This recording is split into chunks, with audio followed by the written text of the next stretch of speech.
Hello दोस्तों, नमस्कार। स्वागत है आपके अपने यूट्यूब चैनल संजय टेक्निकल @21 में। आज की इस वीडियो में हम पुनः निमी के कुछ महत्वपूर्ण प्रश्नों का डिस्कशन करेंगे जो कि आपके आगामी DRDO का एग्ज़ाम होने वाला है सितंबर 10 का। उसके लिए आपके लिए वीडियो काफ़ी हेल्पफुल होगी। तो चलिए वीडियो को शुरू करते हैं। आज का हमारा पहला प्रश्न है, सेंट्रल ड्रिल का दूसरा नाम क्या है? तो याद रखिएगा कि सेंट्रल ड्रिल को हम कॉम्बिनेशन ड्रिल भी कहते हैं, ठीक है। और सेंट्रल ड्रिलिंग होता क्या है एक्चुअली, तो ये एक प्रकार की काउंटर सिंकिंग की ही एक विधि है, ठीक है। काउंटर सिंकिंग आपको पता होगा, तो ये काउंटर सिंकिंग की क्या है, एक सेंट्रल ड्रिल भी आपका क्या होता है, विधि होता है, जिसमें हम क्या करते हैं, वर्क एक्सिस तथा वर्क के फेस पर जो है हम और जो है ड्रिलिंग का कार्य करते हैं, ठीक है। और इससे जो है हम ड्रिल चेक में पकड़ करके करते हैं। तो ये भी याद रखिएगा कि सेंट्रल ड्रिलिंग में ड्रिलिंग का जो कार्य होता है वो उसे हम ड्रिल चेक में पकड़ करके ड्रिल को घुमाते हैं, या ठीक है, ये भी याद रखेंगे। नेक्स्ट क्वेश्चन है, सिल्वर ब्रेजिंग के लिए कितने तापमान की आवश्यकता होती है? तो सिल्वर ब्रेजिंग के लिए जो है आपके 600 से लेकर के 850 डिग्री सेल्सियस टेम्परेचर की आपकी आवश्यकता होती है, तो ये याद रखेंगे, ठीक है। सिल्वर ब्रेजिंग को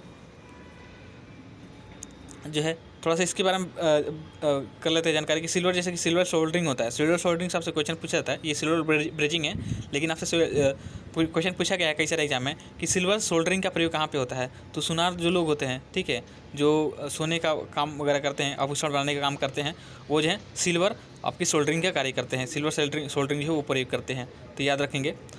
आपसे सोल्डर से आपसे क्वेश्चन पूछ सकता है कि सोल्डर का मिश्रण क्या है, मिश्रण जो है उसकी मिश्र धातु क्या है। तो याद रखिएगा कि टिन और जो लेड है ये आपका सोल्डर का मिश्रण होता है, तो ये भी इंपॉर्टेंट है, थोड़ा सा याद रखेंगे। नेक्स्ट क्वेश्चन है, चैम्फरिंग के लिए ड्रिल को कितने डिग्री पर बेवल किया जाता है? तो चैम्फरिंग के लिए हम ड्रिल को जो है 45 डिग्री पर बेवल करते हैं, ठीक है। चैम्फरिंग क्यों की जाती है? ताकि जैसे कि हम कोई सी भी वर्कपीस की मेटल की कटिंग करते हैं तो उसके जो एज होते हैं वो नुकीले होते हैं, यानी शार्प एज होते हैं, ठीक है। तो उसमें आपकी किसी प्रकार का आपकी दुर्घटना हो सकती है, ठीक है। तो हम इसके लिए भी हम क्या करते हैं, इसके लिए हम चैम्फरिंग कर देते हैं, ठीक है, कटिंग किए हुए पार्ट्स को। और दूसरी चीज़ है कि हाँ, अच्छी फिट प्राप्त करने के लिए हम चैम्फरिंग का भी प्रयोग करते हैं। इसके साथ ही आपका जाप अच्छा दिखे, इसके लिए भी हम क्या करते हैं, चैम्फरिंग का प्रयोग करते हैं। तो याद रखिएगा कि चैम्फरिंग का प्रयोग विभिन्न कार्यों के लिए किया जाता है, जैसे कि वर्कपीस को कटी हुई वर्कपीस को शार्पनेस को दूर करने के लिए, बर को हटाने के लिए, और अच्छी फिट प्राप्त करने के लिए, और अच्छी दिखावट के लिए भी हम वर्कपीस की चैम्फरिंग करते हैं, ठीक है। और इसके लिए ड्रिल को चैम्फरिंग जो टूल होते हैं, चैम्फर जो टूल होते हैं उसको हम 45 डिग्री पर बेवल करते हैं, ये याद रखेंगे, ठीक है। नेक्स्ट क्वेश्चन है 4 नंबर का, मल्टी पॉइंट कटिंग टूल को लेथ मशीन पर कहाँ फिट करते हैं? तो याद रखिएगा कि मल्टी पॉइंट लेथ टूल को लेथ मशीन पर टेल स्टॉक में हम पकड़ते हैं, ठीक है।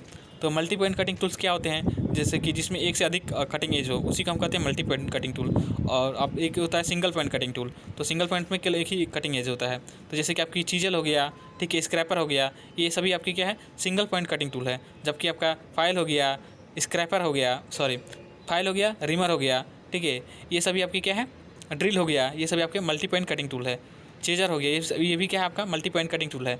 तो याद रखिएगा कि जिसमें एक कटिंग एज होगा उसे सिंगल पॉइंट कटिंग टूल, जबकि जिसमें एक से अधिक एज होंगे उसे हम मल्टी पॉइंट कटिंग टूल कहते हैं।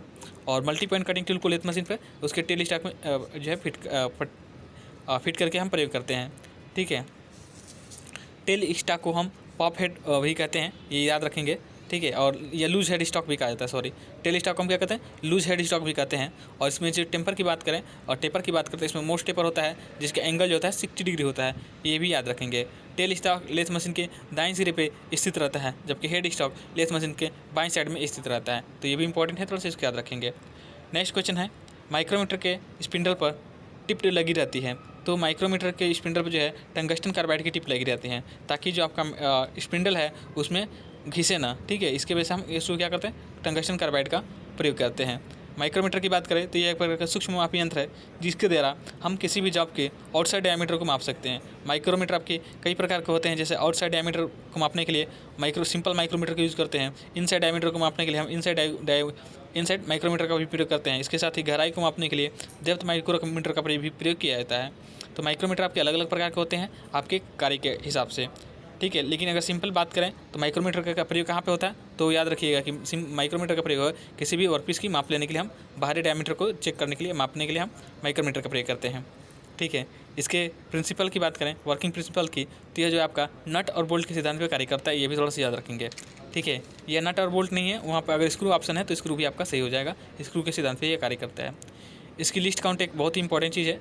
यहाँ से क्वेश्चन पूछा जाता है कि माइक्रोमीटर का लिस्ट काउंट कितना होता है, तो मीट्रिक में जो माइक्रोमीटर की जो लिस्ट काउंट होती है वो होती है 0.01 मिलीमीटर, तो इसको याद रखेंगे। और ब्रिटिश में पूछे तो याद रखिएगा कि 0.001 जो है इंच आपका, ये ब्रिटिश में इसकी लिस्ट काउंट होती है, यानी कि अल्पतमांक होती है। ठीक है, और माइक्रोमीटर की जो अगर सिंपली आपसे पूछा जाता है कि माइक्रोमीटर किस धातु का बनाया जाता है, तो क्रोमियम स्टील या क्रोम स्टील का यह बनाया जाता है। इसके साथ ही माइक्रोमीटर आपके वेनेडियम स्टील के भी बनाए जाते हैं, तो ये भी इंपॉर्टेंट है, थोड़ा सा इसको याद रखिएगा। ठीक है, नेक्स्ट क्वेश्चन की तरफ बढ़ते हैं। नेक्स्ट 6 नंबर क्वेश्चन है आपका, लेथ मशीन के बेड कितने प्रकार के होते हैं। तो याद रखिएगा जो लेथ मशीन का जो बेड होता है यह 4 प्रकार का होता है। लेथ मशीन के बेड पे आपके कैरिएज और भी विभिन्न प्रकार के आपके एक्सेसरी उसी के ऊपर रखे जाते हैं। ठीक है, तो लेथ के बेड जो है, लेथ मशीन के जो बेड होते हैं वह 4 प्रकार के होते हैं। थोड़ा सा इसके बारे में जानकारी कर लेते हैं कि लेथ मशीन का बेड होता क्या है और किस धातु से बनाया जाता है, क्योंकि इससे लेथ मशीन के बेड से क्वेश्चन के कई सारे एग्जाम में पूछा जाता है। तो लेथ मशीन का जो बेड है वो आपका कास्ट आयरन से बनाया जाता है, क्योंकि कास्ट आयरन के अंदर हाई कंप्रेसिव स्ट्रेंथ होती है। ठीक है, तो इसको आप याद रखेंगे। और लेथ मशीन की जो बेड की बात करें, ये 4 प्रकार के होते हैं, तो इनके नाम की थोड़ा सा जानकारी पर आप जान लेते हैं कि कौन कौन से ये होते हैं। तो पहला होता है फ्लैट बेड, उसके बाद होता है वी बेड, उसके बाद होता है कॉम्बिनेशन बेड, और एक होता है गैप बेड। तो ये लेथ मशीन के 4 प्रकार के बेड होते हैं, इसको याद रखिएगा। ठीक है, फ्लैट बेड, वी बेड और कॉम्बिनेशन बेड और एक गैप बेड, तो ये 4 प्रकार के आपके बेड होते हैं लेथ मशीन के। ठीक है, और नेक्स्ट क्वेश्चन की बात करें 7 नंबर का, तो कार्य के फलक से धातु हटाने की क्रिया को क्या कहते हैं। यानी कि कोई वर्कपीस है, उसके फेस से हम उसकी फेसिंग की उसको हम फेस से मेटल को हटा रहे हैं, तो उसको क्या कहते हैं। तो सिंपल सी बात है, फलक का मतलब इंग्लिश में हम फेस कहते हैं उसको। ठीक है, तो कार्य के फलक से धातु हटाने की क्रिया को हम फेसिंग कहते हैं। फेसिंग में एक्चुअली करते क्या है हम, तो जो वर्क एक्सिस होता है उसी के समकोण पर औजार को फिट कर देते हैं। ठीक है, तो इस प्रकार से आपकी क्या होता है, वर्कपीस की जो फेस होती है वो स्मूथ हो जाती है या चिकनी हो जाती है, इसी को हम क्या कहते हैं, फेसिंग कहते हैं। ठीक है, नेक्स्ट 8 नंबर क्वेश्चन की तरफ बढ़ते हैं। 8 नंबर क्वेश्चन आपका, लंबी आर्क का क्या प्रभाव पड़ता है। तो याद रखिएगा कि लंबी आर्क्स होने की वजह से आपकी हमिंग का साउंड उत्पन्न होता है। ठीक है, आर्क की जो लंबाई होती है यह भी आपकी डिपेंड करती है जो है, ये 3 प्रकार की होती हैं, आप याद करें लीजिएगा कि आर्क की जो लंबाई होती है वह 3 प्रकार की होती है। एक नॉर्मल आर्क, ठीक है, जो कि मतलब होनी चाहिए, और एक छोटी आर्क बनती है कभी कभी, और एक बनती है बड़ी आर्क। ठीक है, तो हमें कैसे पता करेंगे कि हमारी आर्क की लंबाई जो है वो सही है या नॉर्मल है। ठीक है, और कैसे पता करेंगे कि यह हमारी बड़ी है या इसमें छोटा है। तो इसके लिए आप याद रखिएगा कि जो आपकी आर्क की लंबाई होती है, ठीक है, वो और आपके फिलर रॉड के कोर के डायमीटर के बराबर होनी चाहिए। ठीक है, यानी कि आर्क से आर्क के जो आर्क उत्पन्न हो रही है वो आपके और जो आपका क्या होता है, नोजल होता है, नोजल के टिप से लेके वर्कपीस के सरफेस के बीच की जो दूरी है, और यानी कि वर्क की जो लंबाई है वो अगर कोर फिलर रॉड के कोर के डायमीटर के बराबर है तो उसको हम नॉर्मल आर्क कहते हैं, और उससे बड़ा होगा तो हम उसको लंबी आर्क यानी बड़ी आर्क कहते हैं, और उससे छोटा होगा तो हम इसको क्या कहते हैं, छोटी आर्क कहते हैं। ठीक है, और आर्क की लंबाई कहाँ से लेते हैं, तो नोजल के टिप से लेकर के आपके वर्कपीस के जो वर्कपीस होता है उसके बीच की जो दूरी होती है, जो आर्क होती है, उसी को हम क्या कहते हैं, वर्क की लंबाई आर्क की लंबाई कहते हैं। ठीक है, तो इसको थोड़ा सा याद रखेंगे। ठीक है, और नेक्स्ट क्वेश्चन की तरफ बढ़ते हैं। 9 नंबर, जाब को 90 डिग्री पर काटने की क्रिया को क्या कहते हैं। तो जब वर्कपीस को 90 डिग्री पर काटा जाता है उसको हम स्क्वायर कटिंग कहते हैं, ये याद रखिएगा थोड़ा। ठीक है, नेक्स्ट क्वेश्चन है 10 नंबर का, कटिंग क्रिया द्वारा उत्पन्न कट की चौड़ाई को क्या कहते हैं। तो गैस कटिंग के द्वारा जो मेटल को जब काटा जाता है तो उसमें चौड़ाई जो बनती है उसी को हम क्या कहते हैं, कर्व कहते हैं। तो ये कर्व आप याद रखिएगा, क्योंकि एग्जाम में कई सारे एग्जाम में एक क्वेश्चन पूछा गया आपसे कि कटिंग क्रिया द्वारा उत्पन्न कट की चौड़ाई को क्या कहते हैं, तो याद रखिएगा कि उसे हम कर्व कहते हैं। ठीक है, नेक्स्ट क्वेश्चन है 11 नंबर का, स्टील की गैस कटिंग के लिए प्री हीटिंग तापमान कितना होना चाहिए। तो याद रखिएगा कि प्री हीटिंग के लिए तापमान जो होता है आपका 900 डिग्री सेल्सियस होता है। ठीक है, 900 डिग्री सेल्सियस। ठीक है, और प्री हीटिंग होता क्या है, तो किसी भी मेटल की कटिंग करने से पहले या वेल्डिंग के से पहले उसके लिए उसको गर्म करने के लिए जो तापमान दिया जाता है उसी को हम प्री हीटिंग कहते हैं। ठीक है, तो ये क्लियर हो गया आपका कि प्री हीटिंग किसे कहते हैं। तो किसी भी वर्कपीस को उसकी कटिंग करने से पहले या वेल्डिंग करने से पहले जो तापमान देते हैं उसे गर्म करने के लिए उसी को हम क्या कहते हैं, प्री हीटिंग कहते हैं। और इसके लिए जो तापमान दिया जाता है, यानी कि प्री हीटिंग के लिए जो तापमान होता है, टेम्परेचर होता है, वो 900 डिग्री सेल्सियस होता है। और प्री हीटिंग में हम न्यूट्रल फ्लेम का प्रयोग करते हैं, यानी कि वो किसी भी वर्कपीस की प्री हीटिंग करनी हो तो उसे 900 डिग्री सेल्सियस के न्यूट्रल जो है न्यूट्रल फ्लेम का जो है न्यूट्रल और जो है फ्लेम उसको पे गर्म करते हैं, न्यूट्रल फ्लेम उसको देते हैं। तो ये भी क्वेश्चन आपसे पूछा जा सकता है कि न्यूट्रल फ्लेम प्री हीटिंग के लिए किस फ्लेम का यूज़ करते हैं। तो याद रखिए कि प्री हीटिंग के लिए हम न्यूट्रल फ्लेम का जो है यूज़ करते हैं।